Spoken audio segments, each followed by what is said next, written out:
Hello student, आज पढ़ेंगे 10th class के लिए चैप्टर फर्स्ट में एक्सरसाइज 1.3 है। इससे पहले जो एग्जाम्पल दे रखे हैं एग्जाम्पल नंबर 9 सॉल्व करेंगे। और इससे पहले वाले वीडियो में आपको इंट्रोडक्शन पार्ट कंप्लीट करवाया था।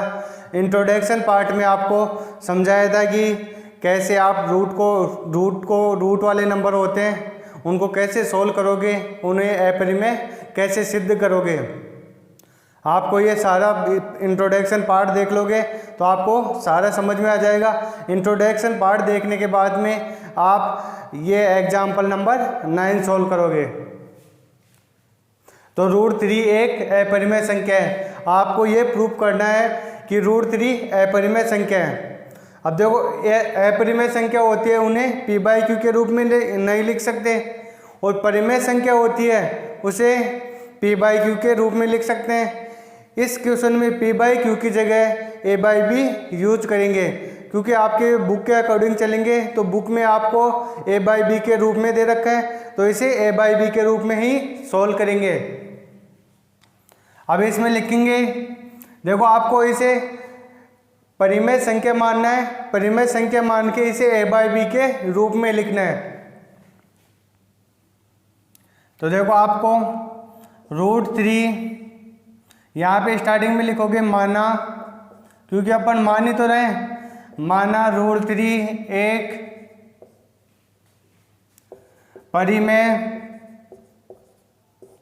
संख्या है, यानी कि आपकी √3 है वो एक परिमेय संख्या है। अगर परिमेय संख्या है तो इसे a/b के रूप में लिख सकते हैं, इसलिए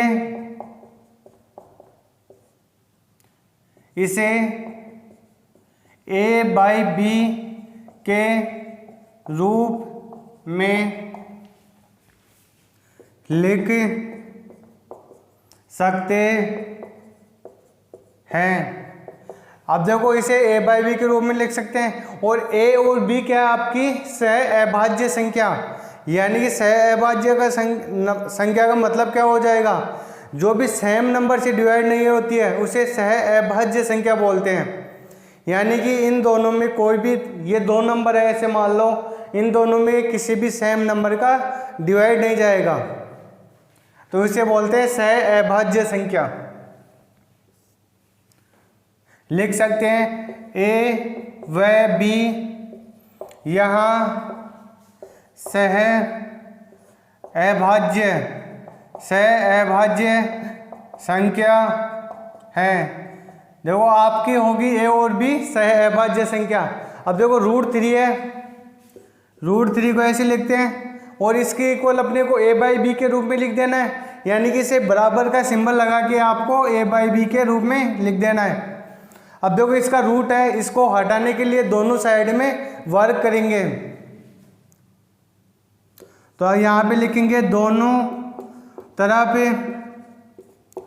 वर्ग करने पर, यानी कि दोनों साइड में वर्ग कर देंगे। तो दोनों साइड में वर्ग करेंगे तो क्या हो जाएगा, √3 का स्क्वायर लग जाएगा, और यहाँ पे a और b का भी स्क्वायर हो जाएगा।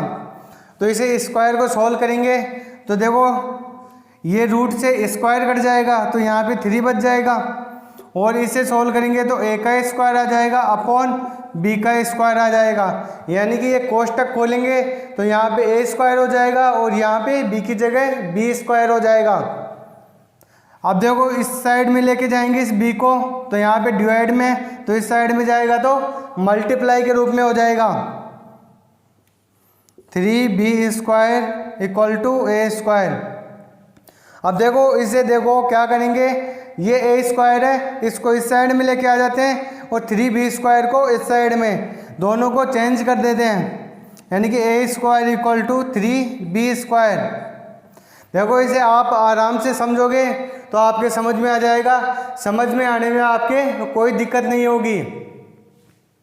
अगर आपके फिर भी समझ में नहीं आए तो वीडियो को फिर से दोबारा देखोगे, और आपको इतना इजी वे में पढ़ाऊंगा कि आपको इजीली समझ में आ जाएगा, आपको 1% भी दिक्कत नहीं आएगी। अब देखो a² इक्वल टू 3b²। अब आगे लिखते हैं। अभी यहाँ पे आपको दिख रहा होगा, देखो इसके 3 मल्टीप्लाई के रूप में है, तो इसमें देखो 3 का आराम से डिवाइड हो जाएगा इस नंबर में। तो ये किसका मान है? ए स्क्वायर का मान है। ए स्क्वायर का मान क्या है? 3b square. इस नंबर में आराम से हो जाएगा, तो ए स्क्वायर में भी आराम से डिवाइड हो जाएगा, क्योंकि ये इसकी वैल्यू है। तो यहाँ पे लिखेंगे ए स्क्वायर 3 से विभाजित है, यानी कि ए स्क्वायर में 3 का डिवाइड हो जाएगा। फिर से आपको बता रहा हूँ एक बार, 3b स्क्वायर है इस साइड में, ये ए का मान है, यानी कि ये इसकी वैल्यू है। इसमें डिवाइड करेंगे 3 का, तो देखो 3 का डिवाइड करते हैं तो 3 से 3 कट जाता है, इसलिए अपन लिख सकते हैं a square equal to a square 3 से विभाजित है।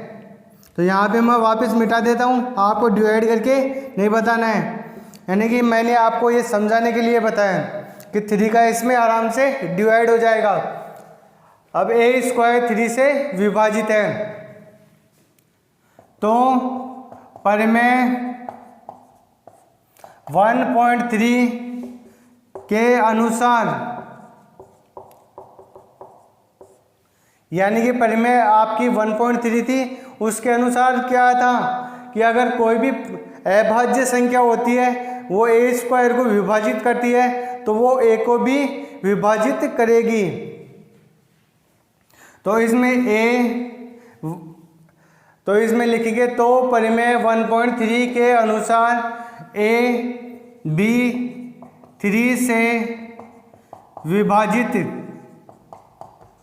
विभाजित होगा, यानी कि आपका ए बी क्या होगा? 3 से विभाजित होगा। तो ए इक्वल टू क्या लिख देंगे? 3c। अब देखो कोई भी नया आप कांस्टेंट या अचर वैल्यू ले लेते हैं, तो 3 इंटू सी, आपको कैसे पता चलेगा कि ये 3 से विभाजित हो रही है? इसलिए अपन ने मल्टीप्लाई में 3 लगा दिया। तो ए का मान क्या हो गया? ए इक्वल टू 3c। सी क्या आपका पूर्णांक है, सी आपका पूर्णांक है, यानी कि सी कोई भी पूर्णांक हो गया। अब देखो क्या करेंगे, इसे ले लेते हैं समीकरण 1, यानी कि ये समीकरण 1 है, तो इसका ए का मान इस समीकरण में रखेंगे तो क्या आ जाएगा? देखो आपको ए का मान है, इसमें एक की जगह रखना है, यानी कि 3c स्क्वायर हो जाएगा, और आपको कुछ नहीं चेंज करना है। देखो आपको ये ए स्क्वायर दिख रहा है, स्क्वायर तो ऐसे कैसे लगा दिया, और ए का मान है 3c है, तो ए की जगह 3c लिख दिया। और यहाँ पे आगे लिखेंगे 3b स्क्वायर। तो यहाँ पे आप लिखना चाहो तो आप लिख सकते हो, समीकरण 1 में ए का मान रखने पर, यानी कि समीकरण 1 में ए का मान रख दिया, तो यहाँ पे क्या हो जाएगा? देखो स्क्वायर दे रखा है कोष्टक के बाहर, तो 3 का स्क्वायर करेंगे तो 9 हो जाएगा, सी का स्क्वायर करेंगे सी स्क्वायर हो जाएगा, इक्वल टू 3b स्क्वायर। अब देखो 9c square equal to b square. देखो 3 को इस साइड में लेके आएंगे तो ये क्या हो जाएगा? डिवाइड में हो जाएगा। 3 से काटेंगे तो 3 टाइम कट जाएगा, इधर 3c square equal to b square. तो यहाँ पे क्या बच गया आपका? 3c square equal to b square. अब इसे चेंज कर लेंगे। देखो चेंज कैसे करेंगे? b स्क्वायर को पहले लेके आ जाएंगे और इस नंबर को बाद में, 3c स्क्वायर। अब देखो इस परिमेय का अनुसार आपको क्या दिख रहा है? ये भी क्या होगा? b का मान दे रखा है ये, अब ये b का मान हो गया। अब देखो ये मान क्या हो रहा है? 3 से विभाजित हो रहा है, 3 से विभाजित हो रहा है, तो इसे लिख सकते हैं अपन b स्क्वायर 3 से विभाजित होगा, b स्क्वायर 3 से विभाजित होगा। बी स्क्वायर 3 से विभाजित होगा,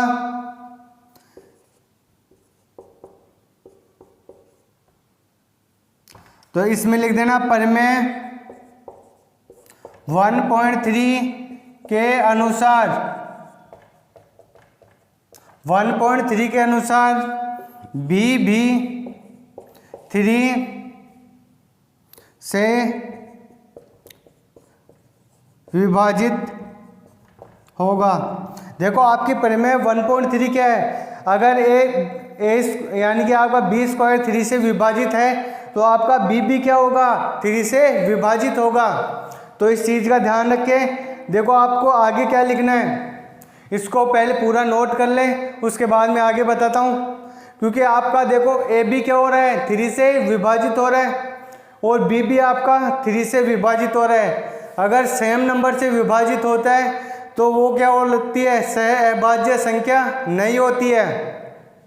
तो अपन ने इस क्वेश्चन में क्या बना था, ए व बी सहअभाज्य संख्या है, लेकिन अपन इसको सोल्व करके देखे तो इसमें क्या आया, ए व बी में 3 का विभाजित न हो रहा है, तो 3 का दोनों में डिवाइड हो रहा है, तो ये सहअभाज्य संख्या नहीं है।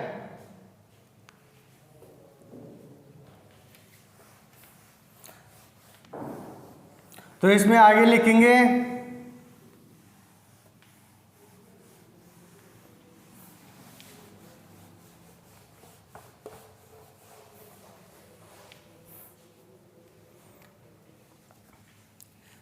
ए व बी का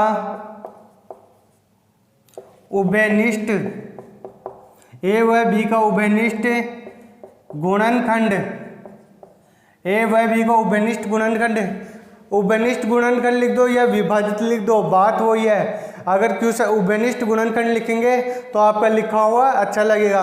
तो इसमें लिखेंगे ए व बी का उभयनिष्ठ गुणनखंड 3 है, तो ए व बी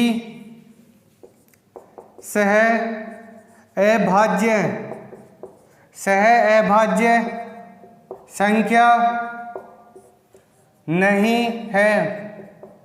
अब देखो ए व बी में दोनों में 3 का डिवाइड हो रहा है, तो यह सहअभाज्य संख्या नहीं है। तो इसमें आगे देखेंगे, परंतु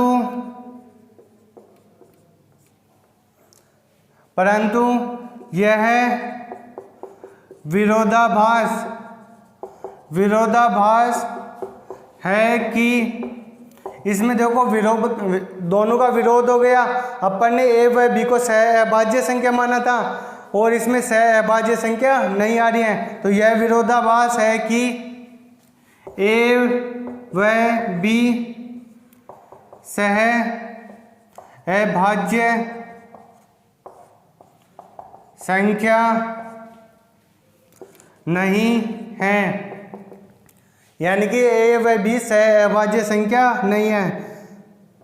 तो इसमें लिखेंगे यह विरोधाभास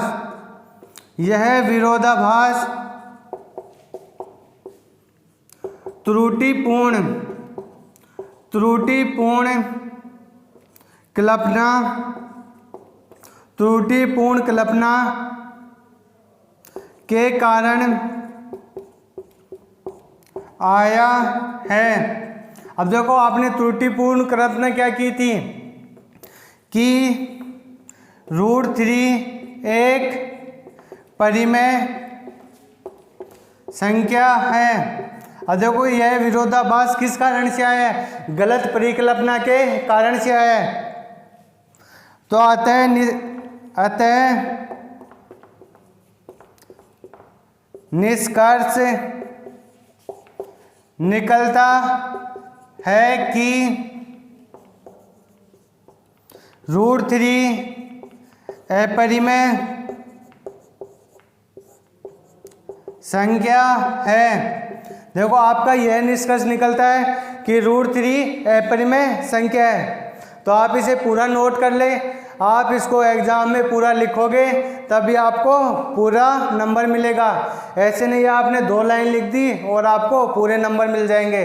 ऐसा नहीं है, आपको इसे पूरा नोट करना है और कम से कम इसे 1 या 2 बार प्रैक्टिस करोगे, उसके बाद में आपसे इजीली हो जाएगा।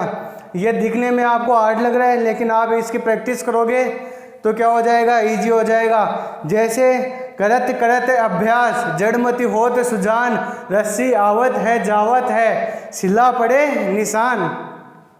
तो क्या हो जाएगा, आप बार बार प्रैक्टिस करोगे तो आपका ये क्वेश्चन इजी से सोल्व हो जाएगा।